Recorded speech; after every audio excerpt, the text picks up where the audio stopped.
If Yahushua was here today and he told you to follow him, would you be able to leave everything behind and follow him? So let's look at Matthew chapter 4, verse 18 through 22. As he was walking along the Sea of Galilee, he saw two brothers, Simon, who was called Peter, and his brother Andrew. They were casting a net into the sea, for they were fishermen. Follow me, he told them, and I will make you fish for people. Immediately they left their nets and followed him.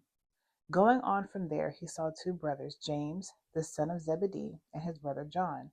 They were in a boat with Zebedee their father, preparing their nets, and he called them. Immediately they left the boat and their father and followed him. That kind of like immediate, no questions asked, no hesitation, no nothing, just drop everything and leave. Now there's no telling what the time frame is between when they left, they began following him, to when they went back to their family. So it's like, would you be able to do that? Think of all the things that you have in your life. Would you be able to just leave everything behind? Right? Now, granted, these men, with the exception of Peter, were not married and did not have children, right? We only know that Peter was married because the story of his mother-in-law being sick. Now, that's not to say if his wife was still living or not. Don't know that. But essentially, they didn't have family. So you could say, oh, it's easy for them to leave their family behind because they didn't have family. They weren't married. They didn't have children, this, that, and the other. Well, Yahusha said, if you love your mother, father, son, daughter, brother, sister more than me, you do not love me. It's one of those things where it's like, man, would I be able to just leave my son and walk away when the Most High calls me? Now, that's not to say that he would do something like that, but we can't put the Most High in a box, because it could be a time, it may be a period of time that he may call me to be away to do his work. And it's like, I really don't have a choice. I mean, I do have a choice, but if you say no, I don't really want to know the consequences of that. I would have to deal with that kind of pain, right? But let's talk about outside of family. Think of your home, your car, your house, apartment, all the things within the four walls, all those things that you have, your job, your friends, whatever you have. Would you be able to just drop everything and leave? Because their job, they were fishermen. That was their job. They left their job. They're not making an income now. They left everything behind. Could you do that? Could you realistically do that without question? Matthew 9 and 9. As Yahusha went on from there, he saw a man named Matthew. Now, in Luke, his name is Levi. Also, in the book of Mark, his name is Levi. Sitting at the tax office, and he said to him, follow me. And he got up and followed him. And that's without question. He got up and followed him. From our end, it looks like there's no hesitation. Like they had no question about it. They were like, I'm out, right? But during that time, was there hesitation? Was there not? They didn't say, oh, let me go and close up my house. Let me sell my house. Let me, get everything out of my apartment. Let me put stuff in storage. No, they immediately got up and left. And that was it. No questions about it. That was it. They just got up and left everything behind, left everything the way it was. Could you leave your home today the way that it is and go and do what the Most High has sent you to do? And I think about that, like, would I leave this apartment? I would leave everything in here. I don't care. I don't. The way I've been decluttering and minimalizing my entire apartment, I could leave everything here and they can come in and do whatever they want with it. I have no attachment to these things. Attachment to tangible things is attachment to the world. I have no attachment to this world. So if he said, hey, get your son, pack like a little bag, get in your car, and I need you to go here. Leave everything else, pack a little bag and go here. And I'll tell you what's what when you get there. And it's like, as a planner, that would stress me out because like I need to know things ahead of time. But it's also like, okay, I'll just pack a little bag, leave everything here. They could come in and take all this stuff out. Don't care. I would leave it all behind without question.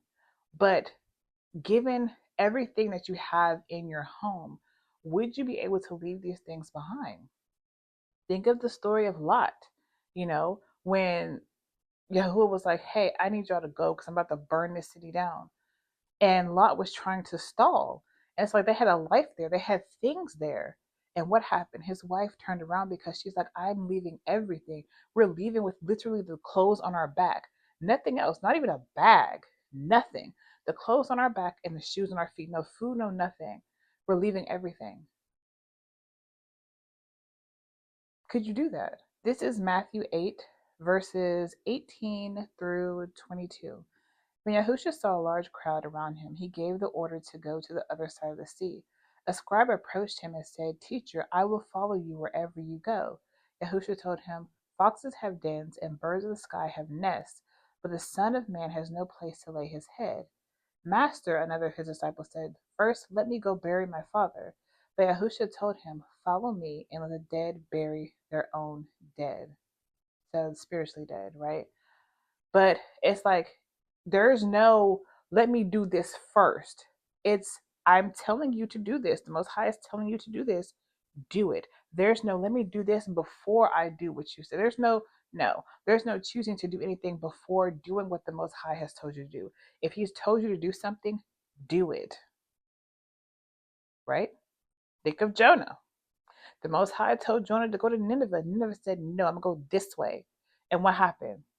He suffered the consequences of his actions. Yahuwah told him the second time, go do it. Now, yes, Yahuwah gives us more than one chance, but it's like, how many chances is he really going to give us before we decide that we're going to do what he said? How many? Now, in Luke 9, it essentially says the same thing, but it does add in here. Another said, I will follow you, Master, but first let me go and say goodbye to those at my house. But Yahushua said to him, No one who puts his hand to the plow and looks back is fit for the kingdom of Elohim. You're not. Because a plow is something that you push forward. You go this way. Why would you push it this way and look back? You could run into something, an animal, um, a, a fixture, like some kind of building or a light pole or what have you, a fence. You can run into something. You're not fit for the kingdom if you're supposed to be looking forward, but you're steady looking back. What's holding you back? What is holding you back from saying, oh, I will go with you. I will follow you. Not even hesitating, not even saying, oh, I need to do this. Oh, I need to do that. What is holding you back? Is it the things in your home? Is it material things? Is it people? Is it that job?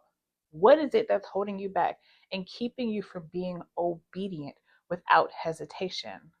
Now, in John 12 and 26, it says, If anyone serves me, he must follow me. Where I am, there my servant also will be. If anyone serves me, the Father will honor him. We are to follow in the way that Yahushua went.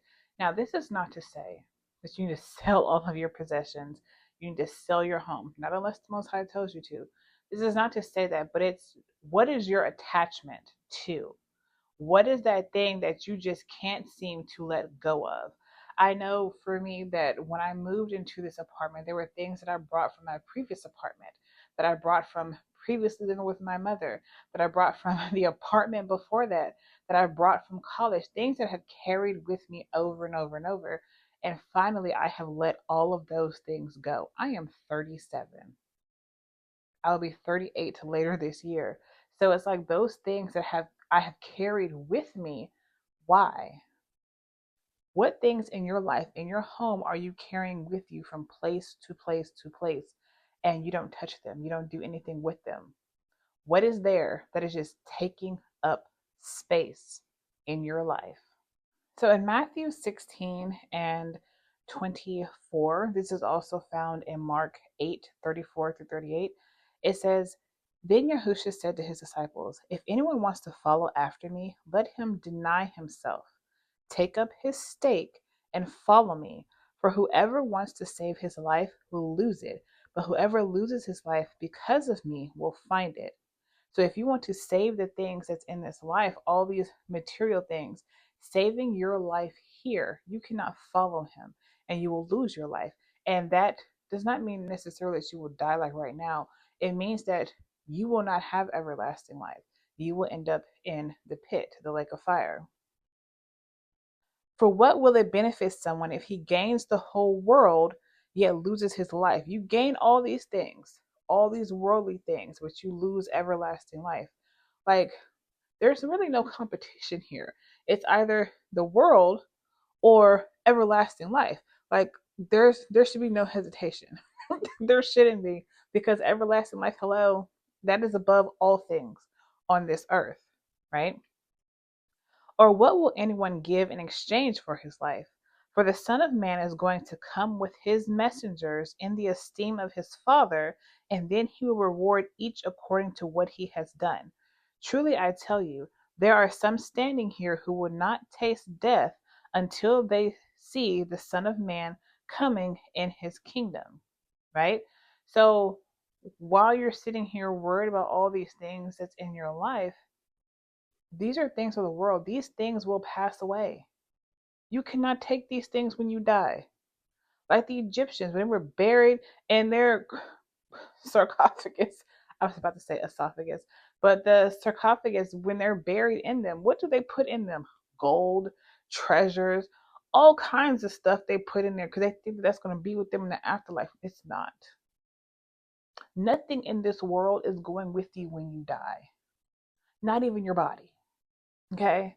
It's not going with you.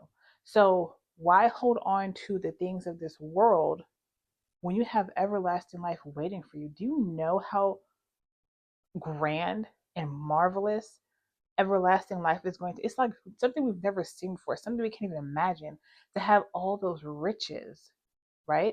Like, have you read Ezekiel chapter, I think it's like chapter 39 ish? It may start there, 39 or 40, through the rest of the book. Like, he explains in detail what the new Jerusalem looks like on the new earth. He explains in intricate detail. I can't even picture half of what he said that it's going to look like. I want that. That's better than this world, because this world is ghetto. Okay? It is. I want to that, not to this. All of this here, no, no, thank you. You take it away, right? It's taken me a long time to come to this place where I am now to even be able to say, I don't need any of these things. If it was all gone today, if I just had me and my son, I'd be good. I would be good. And that's why I have such an easy time giving things away. Giving things away. I rarely, if ever, sell anything. I recently just sold my TV because I don't I don't really watch it. And we have a projector in the living room. And so I'm just like, why do I have a TV? We could just use the projector. But we also have tablets. If I want to watch something, I can watch it there. But it's like, why do I have a TV? For what? Now, this is one of my favorite stories when it comes to talking about decluttering and minimalism. And I did mention this story in the last video, but it's one of those stories that it's just like, when you think about it, what's more important, your possessions or entering the kingdom, right? So the rich young ruler, just then someone came up and asked him, Teacher, what good must I do to have eternal life? Why do you ask me about what is good? He said to him. There is only one who is good. If you want to enter into life, keep the commandments. Which ones? He asked him. First of all of them. Okay? All of them. All right? Keep all of them. Yahusha answered, Do not murder, do not commit adultery, do not steal, do not bear false witness. Honor your father and your mother, and love your neighbor as yourself. Now, if you know the Ten Commandments, this is referring to Numbers 5 through 10, your relationship with other people, right? He says, I have kept all these, the young man told him. What do I still lack? If you want to be perfect, Yahusha said to him, go, sell your belongings and give to the poor, and you will have treasure in heaven. Then come follow me. When the young man heard that, he went away grieving because he had many possessions. Now, the thing is, Yahusha, he already knew that he had a lot of possessions, but he was testing him to see, like, where does your heart lie? Does it lie in the things that you have, or does it lie in you wanting to come into the kingdom? You cannot have both. You cannot have the Most High and mammon, which is wealth. You can't have both. It does not work like that. Now, I do want to read the rest of that story in the book of Luke. It says, seeing that he became sad, Yahusha said, how hard is it for those who have wealth to enter the kingdom of Elohim?